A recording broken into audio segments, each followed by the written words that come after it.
লেঙ্গা এটা কি হলো? তারপর আর তুমি কি করেছো?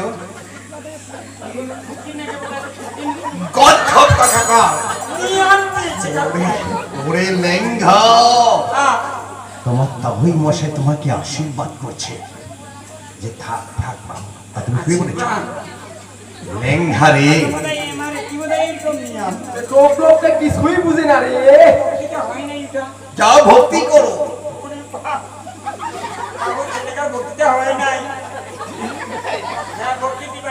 আচ্ছা ঠিক আছে বাবা। লেঙ্গা, ওরে লেঙ্গা